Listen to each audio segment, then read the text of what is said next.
am feeling shocked, betrayed, and emotionally scarred. As a kid, I lit a match and dropped it into a full postbox, UK. I then watched it burn from the end of the road. I was 11. Now I'm grown. I understand the damage I caused and the potential that destroying so many letters has to ruin lives. I am deeply, deeply ashamed and always A long-forgotten memory resurfaced as I reflected on a carefree childhood incident. At the tender age of 11, I committed an impulsive act, setting fire to a mailbox overflowing with letters. From the safety of a distance, I watched in fascination as the flames engulfed the postbox. Now, as an adult, the full weight of my actions has become apparent. I see the devastating impact of destroying countless letters and the potential for it to disrupt the lives of those who had sent or received them. A deep-seated sense of regret and remorse has taken hold, and I fear it will forever be a source of shame.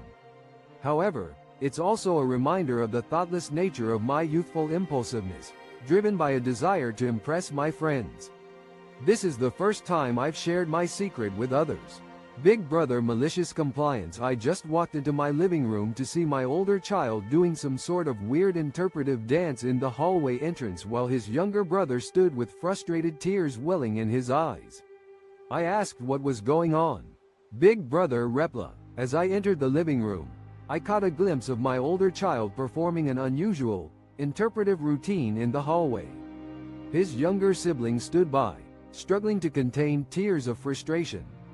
Inquiring about the commotion, I asked my older child what was happening. His response was, "Little brother asked me to step aside for a bit, but I've got a minute and a half left to finish whatever it is I'm doing. We're currently in the midst of the summer school break, and I've got approximately 6 more weeks of this to look forward to. My wife cheated. Now she wants me to leave. House was bought before the marriage and my name is not on the deed.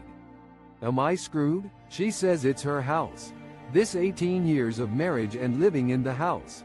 Is she entitled to the house? Because she thinks it's all hers. I have been. After 18 years of marriage and raising 5 children together, I'm facing an unexpected twist. My partner's infidelity. The aftermath has been nothing short of brutal, with her now demanding that I vacate the home we've shared for nearly 2 decades. What adds to my distress is that the house was purchased prior to our marriage, with my name not appearing on the deed. This leaves me questioning my rights to the property. Does my partner genuinely believe that simply because her name is on the deed, the house belongs to her entirely? My years of dedicated service as a stay-at-home dad, taking care of our children, have not gone unnoticed. I've spent the better part of the last 6 years tending to our kids, giving up any semblance of a career to focus on family.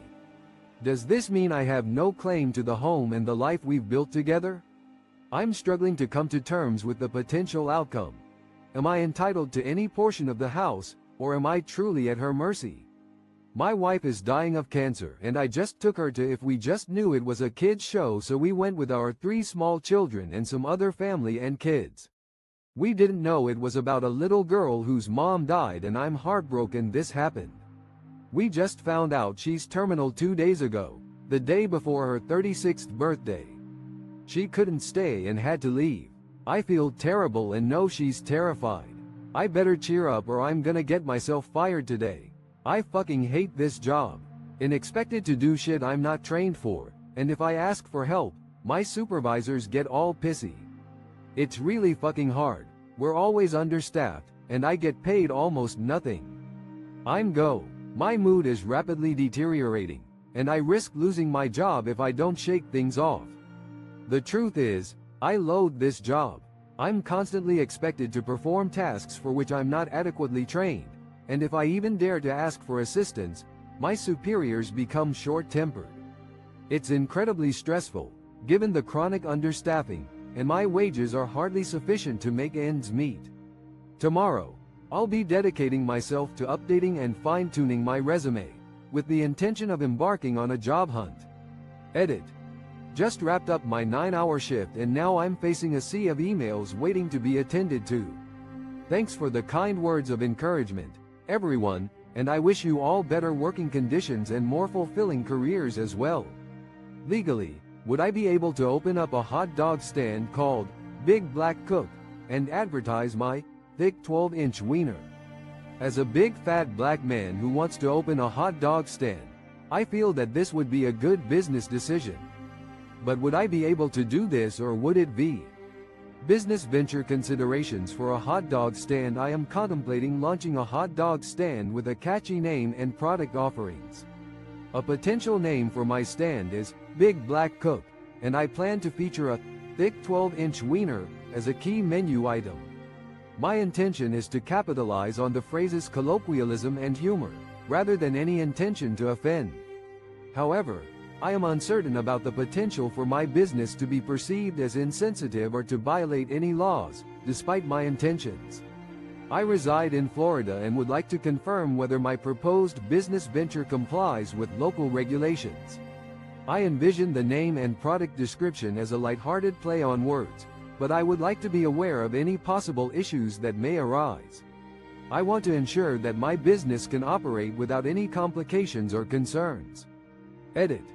The question of whether the name and description constitute obscenity is a complex one, and the answer may depend on how they are perceived by the general public and local authorities. In this case, the use of the phrase as a play on words might be viewed as innocuous, but there is still a risk of misinterpretation. Update. To determine whether the proposed name and description comply with Florida My Child is a CB. We're at Bob Evans and we have a 4-year-old boy. Lunch was good, and the server, being nice, brought our son a free ice cream sundae, usually $4.50.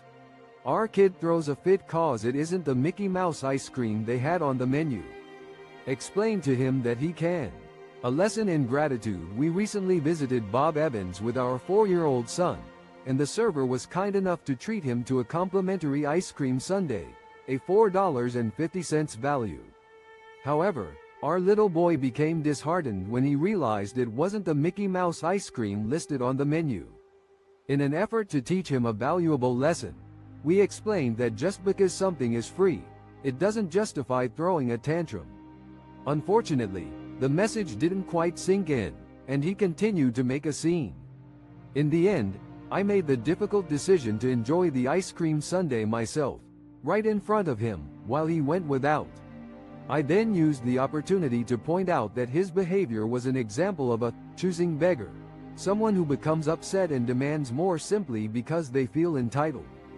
It's so depressing to think that life after graduation is just working a job you hate to pay the bills. About to graduate soon, I majored in a subject that won't pay